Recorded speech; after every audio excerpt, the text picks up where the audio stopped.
청취자 여러분, 국가를 위기에서 구해낸 고대의 위대한 영웅을 한번 떠올려 보시겠어요?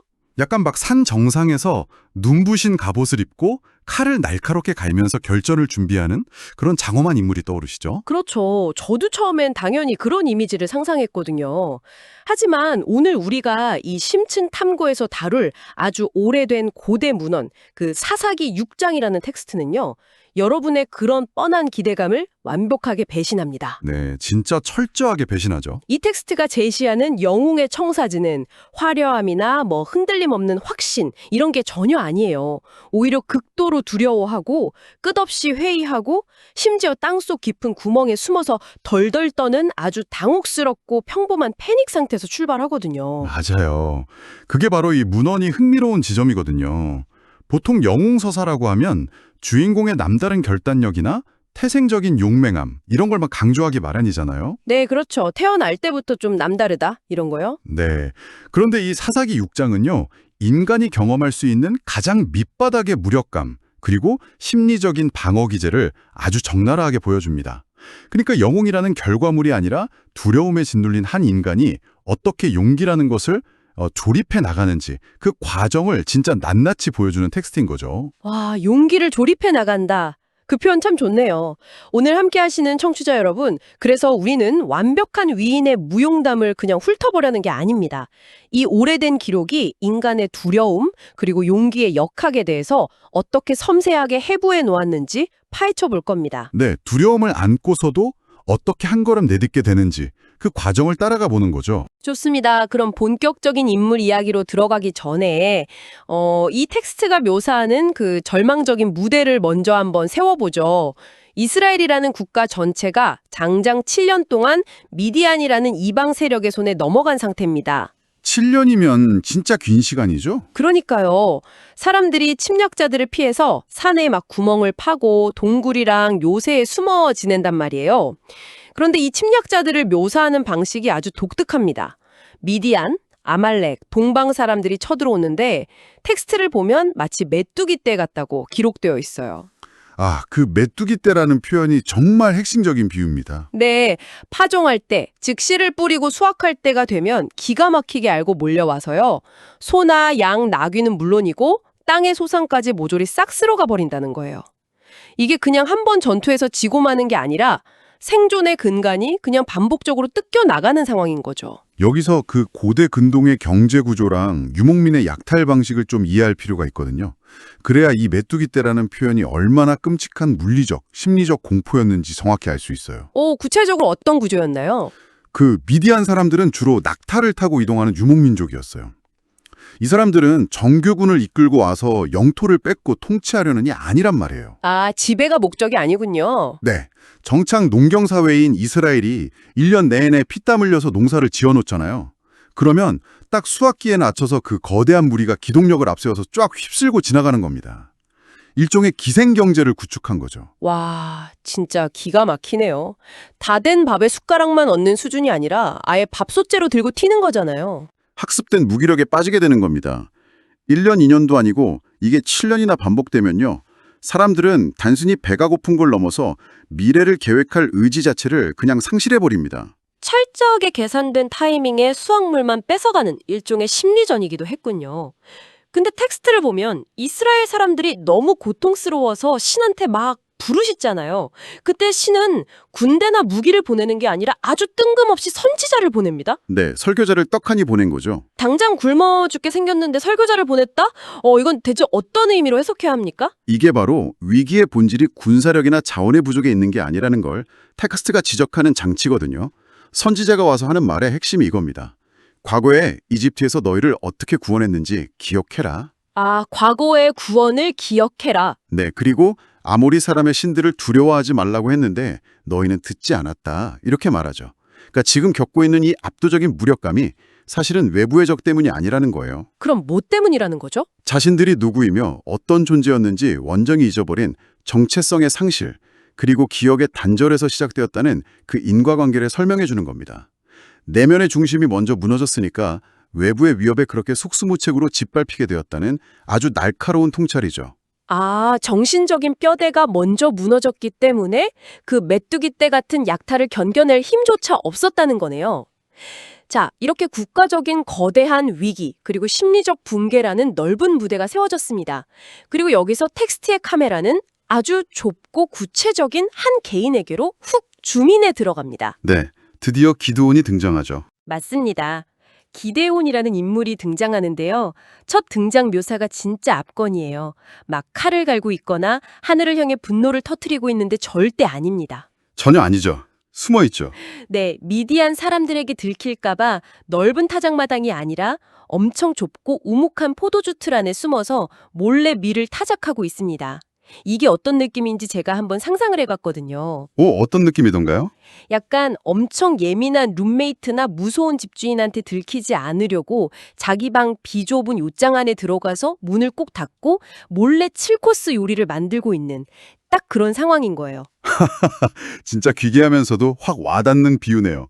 우스꽝스러우면서도 그 억눌린 공포가 팍팍 묻어나는 장면이잖아요. 맞아요. 그 옷장 비유를 그 당시 물리적 환경으로 조금 더 밀고 나가보죠. 고대의 포도주 틀은요, 주로 단단한 암석을 판에서 만든 엄청 움푹한 구덩이였어요. 네, 바위 구덩이요. 반면에 밀을 타작하는 타작마당은 보통 언덕 위나 탁 트인 넓은 곳에 있거든요. 왜냐하면 밀을 타작할 때는 곡식을 막 공중으로 던져서 바람에 그 껍질이 날아가게 해야 하잖아요. 아, 바람이 불어야 껍질과 알맹이가 분리되니까요. 그렇죠. 그런데 바람 한 점 안 통하는 꽉 막힌 바위 구덩이 속에서 밀을 턴다. 이건 노동의 효율성이라는 걸 완전히 포기해버린 겁니다. 오직 생존, 그리고 절대 들키지 않아야 한다는 그 극도의 편집증적 공포만이 기데온의 모든 행동을 지배하고 있다는 걸 시각적으로 완벽하게 증명해주는 디테일인 거죠. 좁은 바위 구덩이 속에서 먼지를 뒤집어 쓰고 숨죽여서 밀을 터는 남자. 생존 본능만 남은 이 겁에 질린 농부에게 어느 날 뜻밖의 만남이 찾아옵니다. 상수리나무 아래에 나타난 여호와의 사자가 그에게 인사를 딱 건네죠. 큰 용사여, 여호와께서 너와 함께 계시도다. 아주 유명한 대사죠. 솔직히 제가 기드온이었다면 이 인사를 듣고 진짜 헛웃음이 났을 것 같아요. 쥐구멍 같은 곳에 숨어있는 사람한테 큰 용사여라니요. 이게 상황이랑 너무 동떨어진 거의 막 비꼬는 듯한 언사 아닌가요? 사실 기데온 본인도 딱 그렇게 느꼈을 가능성이 농후합니다. 자기 현재의 그 처참한 꼴이랑 사자가 부르는 호칭 사이의 괴리가 진짜 우주적일 만큼 크잖아요. 그러니까요. 놀리는 것도 아니고. 하지만 여기서 고대 텍스트가 보여주는 초월적 존재의 시선은 좀 다릅니다. 한 인간을 평가할 때 현재 그가 갇혀있는 공포의 상태에 머물지 않는다는 거죠. 아하, 현재의 상태를 보는 게 아니다. 네, 대신에 그가 그 내면의 두려움을 뚫고 나왔을 때 도달할 수 있는 잠재력의 끝, 즉 큰 용사라는 완성된 정체성을 미리 앞당겨서 그냥 선언해버리는 겁니다. 하지만 우리의 이 궁극의 회의주의자 기데온은 절대 호락호락하지 않습니다. 아, 제가 숨겨진 큰 용사였군요. 이러면서 감격하는 대신에요. 아주 논리적이고 매섭게 딱 쏘아붙입니다. 맞아요. 반문하죠. 잠깐만요. 당신네 신이 우리와 함께 계시다면 왜 우리한테 이 모든 끔찍한 재앙이 닥친 겁니까? 우리 조상들이 말하던 그 엄청난 기적들, 이집트에서 꺼내줬다던 그 이적들은 지금 다 어디로 갔죠? 아주 팩트로 찌르는 거죠. 네, 신이 우리를 버려서 미디안 손에 넘긴 게 명백한 팩트 아닙니까? 이렇게 따져요. 기데온의 이 반응이 종교적 텍스트 안에서 종종 관과되긴 하는데 사실 엄청나게 중요한 지점입니다. 그는 무조건 믿고 따르는 맹목적인 순종주의자가 아니에요. 오히려 엄청 따지고 들잖아요. 네, 자신의 그 뼈아픈 현실과 전해들은 신앙의 교리 사이에서 발생하는 모순을 참지 못하는 사람이죠. 그래서 대놓고 따져 묻는 지독한 현실주의자입니다. 여호와가 네 힘을 의지하고 가서 이스라엘을 구원하라 이렇게 명령했을 때도 마찬가지예요. 그때도 바로 반박하죠. 네, 기드온은 즉각적으로 팩트체크를 하면서 반박하거든요. 내 가문은 므낫세 지파 중에서 가장 약하고 나는 내 아버지 집에서도 가장 작은 자입니다. 이렇게요. 철저하게 객관적 지표를 딱 들이밀면서 자신이 리더가 될 수 없는 이유를 증명하려고 듭니다. 맞아요. 기도는 그냥 말로만 대충 위로를 받으려는 게 아니라 확실한 물증을 요구합니다. 자기가 지금 대화하고 있는 상대가 정말 초월적인 존재가 맞는지 증명해보라며 표징을 구하거든요. 그 표징을 구하는 과정도 아주 흥미롭죠. 네, 그래서 예물을 가져올 테니까 가지 말고 기다리라고 해요. 근데 여기서 그가 가져온 예물의 리스트가 참 재밌습니다. 염소 새끼고기, 무교전병 그리고 국을 끓여서 가져옵니다. 그 예물의 목록을 당시의 시대적 배경에 비추어 볼 필요가 있어요. 지금은 수확물을 미디안에게 모조리 뺏기는 아주 극심한 기근의 시기란 말이에요. 아, 먹을 게 전혀 없는 상황이죠. 네, 7년 동안 굶주린 상태에서 고기를 잡고 밀가루로 전병을 굽고 국을 끓였다. 이건 한 평범한 농부가 동원할 수 있는 전 재산에 가까운 엄청난 경제적 출혈입니다. 와, 자기 전 재산을 건 거네요. 그렇습니다. 기드온은 자기가 요구하는 그 증명에 그만큼의 아주 무거운 대가를 지불할 의지가 있었던 거예요. 사자는 그 귀한 음식들을 바위 위에 두고 국을 쏟으라고 명하죠. 그리고 지팡이 끝을 대자 바위에서 막 불이 나와서 그 모든 것을 확 태워버립니다. 자연 발화라는 이 초자연적인 현상을 두 눈으로 직접 확인한 거잖아요. 그리고 사자는 호련히 사라지고요. 그제야 자기가 정말 신적 존재를 만났다는 걸 깨달은 기드온은 막 경외감에 빠져서 엎드리는 게 아니라 반대로 죽음의 공포에 질려버립니다. 네, 신을 대면한 자는 죽는다는 그 당시의 관념 때문이었겠죠? 그러니까 적한테 들킬까봐 덜덜 떨면서 두려워하다가 이제는 신을 만났기 때문에 나 죽겠구나 하면서 두려워하는 그야말로 끝없는 공포의 굴레에 갇힌 거네요. 맞습니다. 바로 그때 텍스트는 신의 목소리를 이렇게 기록하거든요. 안심하라, 두려워 말라, 죽지 아니하리라. 이 절대적인 평안의 선언을 듣고 나서야 기드온은 그곳에 제단을 쌓고 그 이름을 여호와 살롬이라고 짓습니다. 여호와 살롬, 여호와는 평강이시다 이런 뜻이죠. 네, 포도주 틀이라는 그 좁고 어두운 공간에서 기드온이라는 개인의 내면에 처음으로 외부 환경에 휘둘리지 않는 굳건한 평강이 딱 자리 잡는 아주 극적인 전환점인 겁니다. 그런데 저는 이 지점이 참 묘한 파장을 일으킨다고 생각해요. 분명히 내면에는 평강이 찾아왔어요. 근데 현실의 문제를 보면 그 좁은 포도주 틀 밖에는 여전히 수만 명의 미디안 군대가 메뚜기 떼처럼 진을 치고 있거든요. 현실은 하나도 변한 게 없죠. 우리는 흔히 영웅이 이렇게 내면의 깨달음을 딱 얻으면 당장 칼을 뽑아들고 적진으로 돌진할 거라고 기대하잖아요. 하지만 텍스트는 미디안과의 전쟁으로 곧바로 넘어가지 않더라고요. 네, 아주 뜻밖의 임무가 먼저 떨어지죠. 맞아요. 첫 번째로 떨어진 임무가 외부의 거대한 적이 아니라 자기 집안 한가운데 있는 구조적인 문제를 박살내라는 명령이었습니다. 아버지 요아스에게 있는 바알의 제단을 헐고 그 곁에 있는 아세라상을 찍어버리고 그 나무로 새로운 제단에서 번제를 드리라는 거였어요. 이 명령은 우리가 흔히 말하는 용기의 해부학에 있어서 가장 핵심적인 인과관계를 설명해 줍니다. 왜 하필 미디안이 아니라 바알 제단부터 했을까요? 글쎄요. 왜 굳이 집안 문제부터 건드렸을까요? 바알은 고대 가나안 지방에서 비와 폭풍 그리고 농경의 풍요를 주관하는 신이었습니다. 7년 동안 극심한 식량 위기에 시달리던 사람들은 생존을 위해서 아주 자연스럽게 이 바알 신앙에 극단적으로 매달렸을 거란 말이에요. 아, 당장 먹고 사는 문제랑 직결된 거였군요. 네, 기드온의 아버지가 그 제단을 관리하고 있었다는 건 그 제단이 단순히 종교적 상식물을 넘어서서 그 마을 전체의 정치적, 사회적, 경제적 구심점이었다는 뜻입니다. 마을의 핵심 권력이었네요. 그렇죠.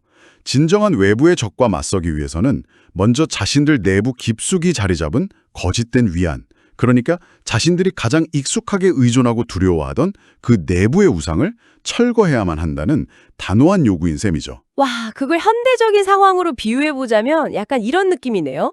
무능하고 폭압적인 이 사회에 맞서서 회사를 구해야 되는데 그 전에 칠흑 같은 새벽 3시에 텅 빈 회사 서버실에 몰래 잠입하는 거예요. 몰래 잠입해서요? 네, 잠입해서 회사가 가장 의존하고 있는 핵심 알고리즘. 근데 사실은 이게 회사를 망치고 있던 건데 그 전원 코드를 팍 뽑아버리는 것과 같은 상황이네요. 아, 비유가 진짜 찰떡이네요. 딱 그런 상황입니다. 그런데 청취자 여러분, 제가 여기서 가장 매력을 느낀 부분은 바로 기드온이 이 일을 처리하는 방식입니다. 신의 불기둥도 받고 내면의 평강도 얻었잖아요.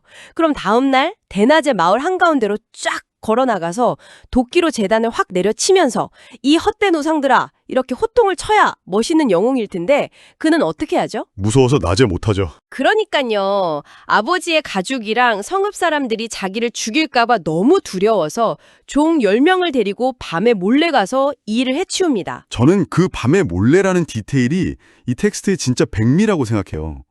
두려움을 극복했다는 것이 공포심이 0%로 완전히 증발해버린 진공 상태를 의미하지 않는다는 걸 아주 잘 보여주니까요. 공포심이 사라진 게 아니라는 거죠. 네, 기데온은 사람들의 시선이 여전히 두려웠고 속으로는 잔뜩 겁을 먹고 있었습니다. 하지만 여기서 중요한 것은요, 겁에 질린 채로 어둠이라는 가장 비겁해 보이는 그 방패 뒤에 숨어서라도 결국 자기가 해야 할 행동을 해냈다는 겁니다. 행동을 해냈다는 게 중요하군요. 맞아요.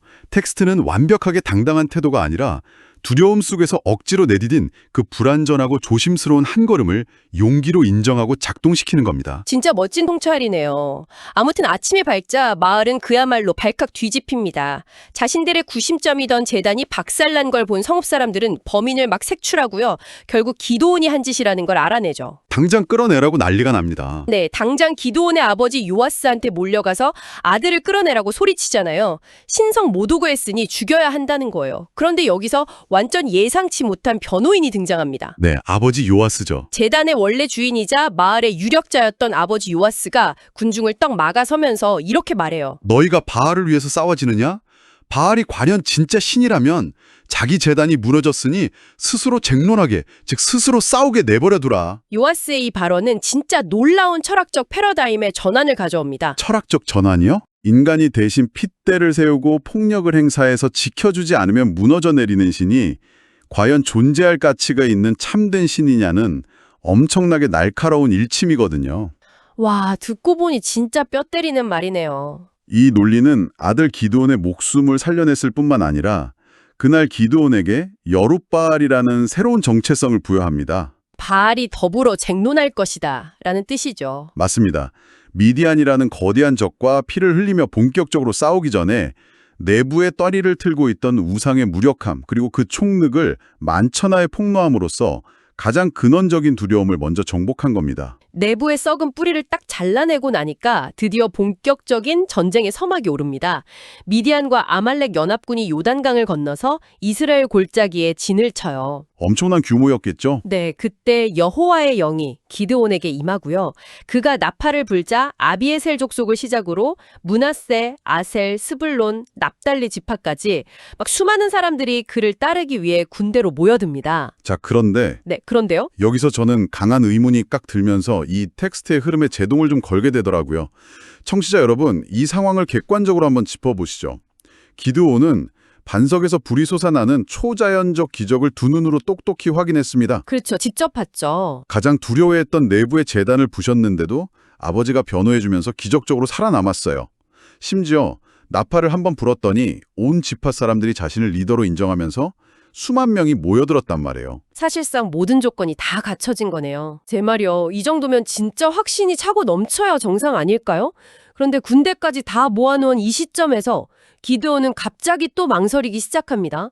그리고 우리가 너무나 잘 아는 그 기이한 양털 뭉치 테스트를 요구해요. 아, 양털 뭉치. 유명한 대목이죠. 솔직히 인간적으로 이쯤 되면 신을 너무 귀찮게 하거나 시험의 선을 넘은 거 아닌가요? 사실 그 양털 뭉치 사건을 그냥 단순히 기드온의 변덕이나 믿음이 부족해서 그렇다고만 읽는다면요. 이 문헌이 가진 심리적 깊이를 진짜 절반만 이해한 셈이 됩니다. 오, 그럼 이 테스트에 어떤 깊은 메커니즘이 숨어 있는 건가요? 기드온이 막 이렇게 요구하잖아요. 타작마당에 양털 한 뭉치를 둘 테니 내일 아침에 양털에만 이슬이 맺혀 있고 주변 땅은 마르게 해주시면 당신이 이스라엘을 구원할 거라는 걸 내가 믿겠습니다. 여기서 아까 우리가 언급했던 공간적 배경, 즉 타작마당의 특성을 다시 상기해봐야 합니다. 타작마당은 곡식을 바람에 날려야 되니까 지형적으로 엄청 높고 바람이 잘 통하는 건조한 곳에 위치하거든요. 아, 이슬이 맺히기 힘든 것이군요. 네, 그런 건조한 환경에서 밤새 이슬이 내렸는데 양털에만 물이 흠뻑 고이고 흙바닥은 완전히 말라있다. 이건 자연의 물리 법칙을 완전히 정면으로 거스르는 현상입니다. 다음날 아침에 기드온이 양털을 짜보니까 물이 그릇에 가득 찰 정도였다고 텍스트는 기록하고 있어요. 자연 법칙을 완벽하게 거스르는 명백한 기적을 다시 본 거네요. 그런데 기드온은 거기서 멈추지 않고 한술 더 뜹니다. 주여, 제발 화내지 마십시오. 이번 딱 한 번만 더 시험할게요. 내일은 반대로 양털만 바짝 마르고 주변 땅에만 이슬이 내리게 해주십시오. 진짜 끈질기죠. 진짜 선 넘는 요구잖아요. 근데 놀랍게도 그날 밤 신은 그 귀찮고 까다로운 요구를 또 한 번 정확히 들어줍니다. 고대 문헌이 인간의 연약함과 트라우마를 얼마나 깊이 이해하고 있는지를 증명하는 부분입니다. 트라우마를 이해한다고요? 네, 눈앞에 펼쳐진 수만 명의 미디안 연합군은 상상 속의 공포가 아니에요. 기드온을 당장이라도 찢어 죽일 수 있는 아주 압도적인 현실입니다.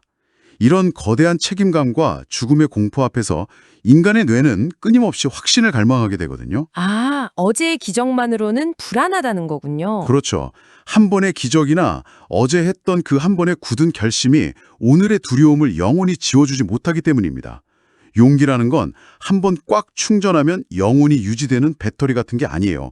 바닥에 구멍이 난 양동이처럼 계속 새어나가는 물과 같습니다. 아, 끊임없이 새어나가는 용기를 다시 채워넣기 위해서 그렇게 끈질기게 매달리면서 징조를 구했던 거군요. 그렇습니다. 텍스트는 이처럼 거듭해서 증거를 요구하고 확신을 갈구하는 인간의 흔들림을요, 너는 불신앙이다 이러면서 정죄하지 않습니다. 오히려 그 압도적이고 초월적인 존재가 한낱 인간의 조심스럽고 편집증적인 테스트 조건을 2번이나 묵묵히 맞춰주잖아요. 네, 화도 안 내고 다 들어주죠. 그렇게 그의 내면을 계속 안심시켜주는 겁니다. 영웅은 태어날 때부터 두려움이 없는 자가 아니라 끝없는 의심과 공포 속에서도 절대적인 존재와의 상호작용을 통해 거듭된 확신을 얻으면서 서서히 만들어져가는 것임을 웅변하는 거죠. 기드온의 그 징그러울 정도의 테스트는 신을 모욕하려는 오만함이 아니었네요.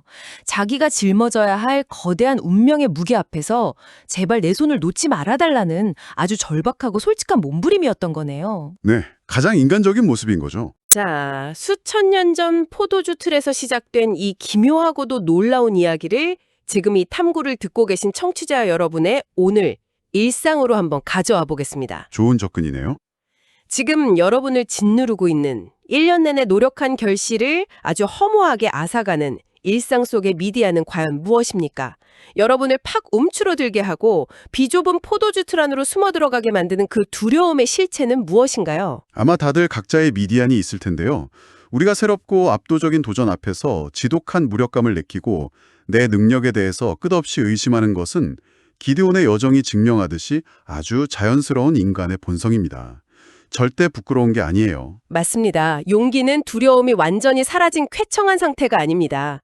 기드온처럼 사람들의 시선이 두려워서 대낮 대신 밤의 어둠을 빌려 숨어 들어가 낡은 시스템을 부수든 아니면 내가 도저히 감당할 수 없을 것 같아서 양털을 이리저리 뒤집어가며 2번이고 3번이고 징조를 요구하든 네, 어떤 방식이든요. 결국 그 잔뜩 겁먹은 마음을 양팔에 꽉 끌어안고서 덜덜 떨리는 다리로 어쨌든 한 걸음 앞으로 내딛는 것. 텍스트가 우리에게 요구하는 것은 바로 그 불완전하지만 진실한 한 걸음입니다. 오늘 우리의 심층 탐구를 슬슬 마무리하면서 저는 이 텍스트에 등장했던 기드온의 아버지 요아스의 그 뼈 아픈 논리를 다시 한번 상기시켜드리고 싶습니다. 아, 바알이 스스로 쟁론하게 하라 그 말씀이시죠? 네, 바알이 과연 신일진데 자기 재단이 무너졌으니 스스로 쟁론하게 내버려두라. 만약 그것이 진짜 강력한 존재라면 인간이 대신 피 흘리며 변호해주지 않아도 스스로 방어하고 자신의 가치를 증명하지 않겠느냐는 그 엄청난 통찰 말입니다. 청취자 여러분, 이 질문을 현대의 맥락에 딱 던져보면 아주 흥미로운 퍼즐이 완성됩니다. 오늘날 소셜미디어나 우리 주변을 쫙 둘러보면 사람들이 그토록 픽대를 세우며 분노하고 서로를 막 공격하면서까지 맹렬하게 방어하고 지켜내려고 하는 어떤 시스템, 정치적 이데올로기 혹은 강경한 신념들이 있습니다. 네, 주변에 진짜 흔하게 볼 수 있죠. 만약 우리가 그토록 절대적이고 완벽하다고 믿고 따르는 그 가치들이 진정으로 강력한 진리라면 왜 굳이 그 추종자들이 매일같이 분노하고 폭력적인 언어를 써가며 대신 싸워줘야만 그 존재가 유지되는 걸까요? 진정으로 강력하고 참된 힘이라면 누군가의 맹목적인 분노나 방어 기제에 굳이 기대지 않고도 온전히 홀로 서서 스스로를 증명할 수 있어야 합니다. 스스로 증명해야 진짜 힘이다. 네, 어쩌면 우리가 막 과도한 분노와 배타성을 무기 삼아서 필사적으로 방어하고 있는 것들이 실은 우리 내면에 스스로 만들어 놓고 기대어온 가장 무력한 바알의 재단은 아닌지 한번 깊이 묻게 되는 대목입니다. 스스로 방어하게 내버려두는 것, 어쩌면 그것이 진짜 힘의 증명일지도 모릅니다.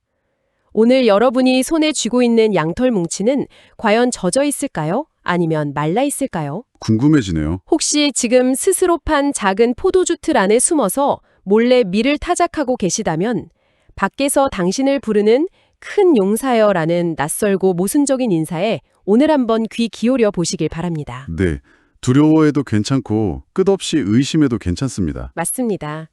그 두려움을 안고 한밤중에라도 조심스럽게 행동할 수만 있다면요. 오늘 심층탐구는 여기까지입니다. 다음 시간에 다시 뵙겠습니다. 계속해서 의심하고 끈질기게 질문하십시오.